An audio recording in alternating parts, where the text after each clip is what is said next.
Eh bien bonjour à tous et bienvenue sur cette première vidéo où, comme vous avez pu le constater, on va parler de Magicien Sombre. Donc je me devais de commencer par le deck de Yugi, personnage principal et emblématique de l'anime.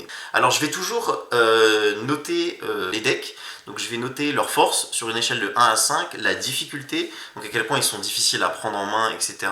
Et le fun, donc à quel point ils sont cool à jouer, rigolos, sympas. Donc on va commencer tout de suite. Donc Magicien Sombre, pour la force, je vais lui donner la note de 2 sur 5. Alors je suis désolé pour les fans de Yugi, mais le deck a un petit peu de mal. Il n'a pas un power creep exceptionnel, il a certes des points forts, mais il a quand même pas mal de faiblesses. Pour ce qui est de la difficulté de jeu, il est pas très dur à prendre en main, je vais donner la note de 3 sur 5. Alors il y a quand même des cartes qu'il faut activer dans le bon ordre pour les optimiser au maximum, mais sinon globalement il n'est pas extrêmement dur. Il faut réfléchir un petit peu quand même, c'est pas j'active mes cartes n'importe comment, c'est pour ça qu'il a la note de 3 sur 5. Pour ce qui est du côté fun, je vais lui donner la note de 4 sur 5. Bon, alors déjà c'est le deck de Yugi, et puis je trouve très rigolo, le gameplay est très sympa, malgré le fait qu'il soit pas extrêmement fort, le deck est très sympa à jouer. Donc on va passer immédiatement sur la decklist. Donc ce que je vais faire, c'est que je vais toujours la construire avec vous et vous expliquer pourquoi je mets les cartes plutôt que vous balancer une decklist comme ça. Juste, j'ai affiché, comme vous pouvez le voir, l'extra deck et des cartes dans le side. Donc ça, c'est vraiment toutes les cartes que vous pouvez jouer si jamais pour remplir vos free spots en fait. Vous pouvez remplir vos free spots avec ces cartes là. Donc on va commencer tout de suite. Donc la carte principale et une des plus importantes du deck Magicien Sombre, c'est Bâton du Magicien. Elle va chercher toutes les magies, donc forcément c'est une carte qu'on veut absolument en main de départ, donc on maximise les ratios. La deuxième carte qui est très intéressante, ça va être Magician Soul. Donc Magician Soul, c'est aussi l'une des meilleures cartes du deck. C'est vraiment les deux meilleures cartes que vous voulez en main de départ, c'est Bâton plus Magician Soul. Vous pouvez avoir carrément un 2 cartes combo avec ces effets-là qui génèrent 2 interruptions. Bon, c'est pas énorme, mais c'est quand même pas mal.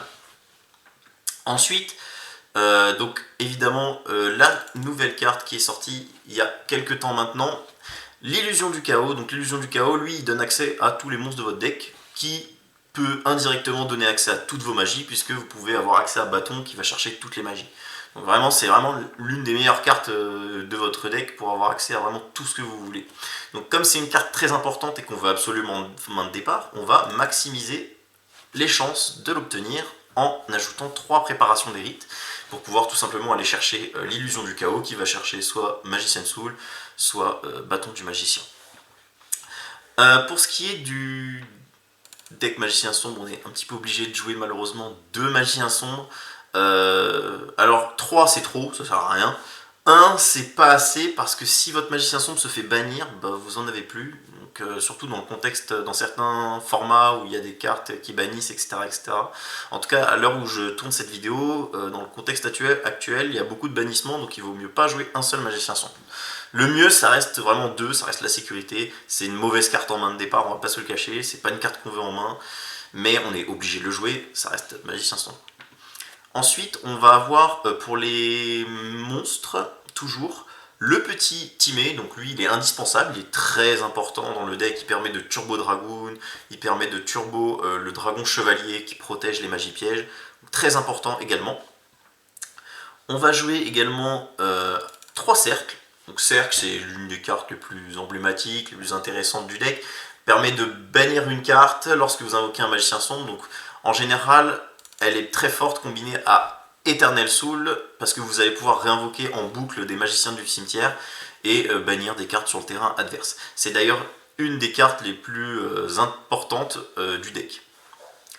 Ensuite, on va jouer 3 terrains, donc le terrain qui pose directement l'âme éternelle depuis le deck. Alors pourquoi je le joue en x3? Tout simplement parce que j'ai trouvé un moyen de faire un 2 cartes combo avec Bâton du Magicien et Magician Soul. Et pour ça, il faut toucher un maximum les cartes comme Âme Éternelle ou Dark Magic Circle, donc il faut le plus d'accès possible. Donc c'est pour ça que je joue 3 terrains. En plus, si vous avez Magician Soul, vous pouvez très bien sacrifier le terrain pour piocher. Même si on joue pas la Magicienne des Ténèbres, elle sert quand même à poser la piège continue, donc la meilleure piège du deck. Et en plus, on peut la sacrifier pour piocher, donc c'est pas trop mal. Et on peut la tuto en plus avec Cercle Magique Sombre. Ensuite, on va jouer deux Soul Servantes. Soul Servantes, donc c'est... En fait, vous avez l'illusion du chaos qui va donner accès indirectement à toutes les magies pièges, puisqu'il donne accès à bâton du magicien qui donne accès à toutes les magies pièges. Et vous avez dans le sens inverse, bâton du magicien qui va donner accès à Soul Servante, qui va indirectement donner accès à n'importe quel monstre de votre deck à partir du moment où vous avez Magicien Sombre dans le cimetière. Vous allez l'activer, vous allez mettre la carte que vous voulez au-dessus du deck, vous allez la bannir, piocher 1, donc en gros c'est comme si vous ajoutez n'importe quelle carte de votre deck. On joue ensuite la petite Secret of Dark Magic, donc ça c'est pour faire des fusions ou des rituels. Alors c'est une carte qui est très forte, mais je la joue en x1 parce que c'est pas une carte très intéressante en main de départ. C'est pas non plus tous les jours qu'on fait l'invocation rituelle d'illusion du chaos, qui est assez intéressant à invoquer rituellement, mais c'est pas non plus le play incroyable. Je vais rajouter 3 pots de prospérité. Pot de prospérité, donc bon ça c'est clairement la meilleure carte magique pour les rogues, hein, c'est la meilleure amie des rogues. Vous révélez 6, vous rajoutez la carte que vous voulez, ça vous permet vraiment de donner beaucoup plus de consistance, beaucoup plus de stabilité à tous les decks qui en ont besoin. Et Magicien Sombre en fait partie. Ensuite je vais jouer 3 super polymérisation. Il faut savoir que Magicien des Ténèbres est un deck qui peut bien abuser de super polymérisation. Donc déjà on a un peu de place dans l'extra deck pour mettre les targets principales, Mu Dragon, Garuda, Prédaplante. Mais aussi, si vous jouez contre un deck Dragon, vous pouvez très bien invoquer Dragoon si jamais vous avez Magicien Sombre sur le terrain. Et ça arrive souvent avec l'âme éternelle. Vous pouvez poser une super poly et dès qu'il y a un dragon à effet, vous invoquez Dragoon. Ou le dragon magicien qui permet de protéger les magies pièges. Ensuite, pour les free spots qui restent, alors là, vous mettez un peu ce que vous voulez. C'est vraiment les free spots du deck. Donc là, on a vraiment fait le cœur du deck, donc ce que je conseille vraiment de jouer. En tout cas, ce que je jouerais si jamais je voulais aller à un tournoi local et que je comptais le gagner, je jouerais vraiment cette liste-là. Après, les free spots, ça va vraiment dépendre du format ou de vos envies, vos choix. Alors, il faut savoir que le deck, il joue autour de tous les pièges que j'ai mis dans le side. C'est-à-dire vous pouvez très bien jouer autour de Gozen, vous pouvez quand même jouer autour de Zerkan, même si c'est pas toujours évident, vous pouvez jouer autour de Zerkan, vous pouvez très facilement jouer autour de Rivalry, vous pouvez très bien jouer sous Skill Drain, vous invoquez le Magicien Sombre en boucle et vous abusez du Dark Magic Circle, et évidemment vous pouvez jouer autour de Summon Limit. En général, Dragoon plus Summon Limit, c'est game. Donc pour les free spots, bon alors après moi j'ai mis 3 H, je vais mettre 3 H, 3 Imperm. Je mets des end-traps, voilà, si vous préférez jouer des end-traps, sinon vous pouvez très bien mettre des Gozen, des Rivalry. Ça va vraiment dépendre du format auquel vous êtes.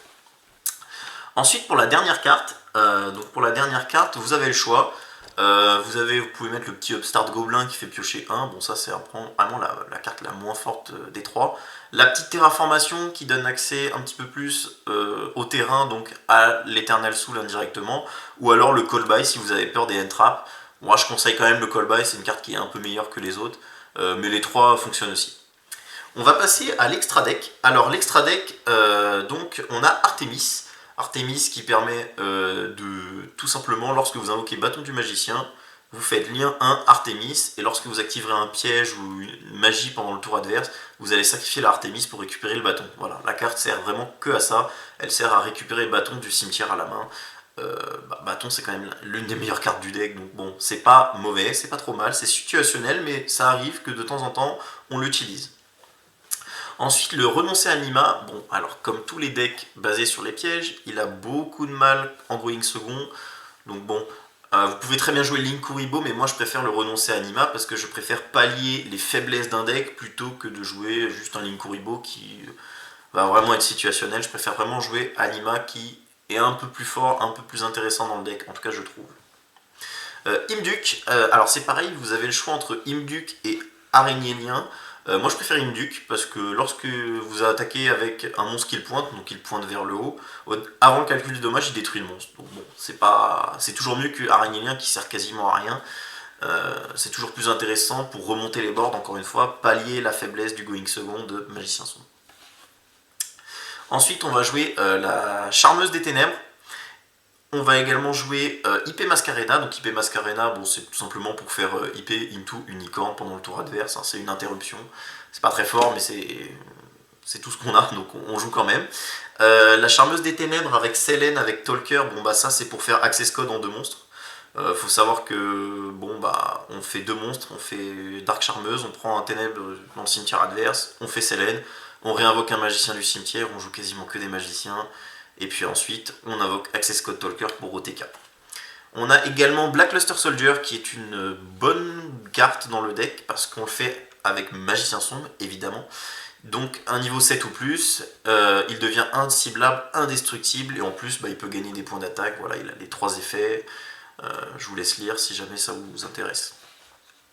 Pour les fusions, on a Dragoon, hein, je pense que c'est pas une grande surprise. On peut Turbo Dragoon très facilement en 2 cartes dans le deck, avec, grâce à la au petit monstre timé.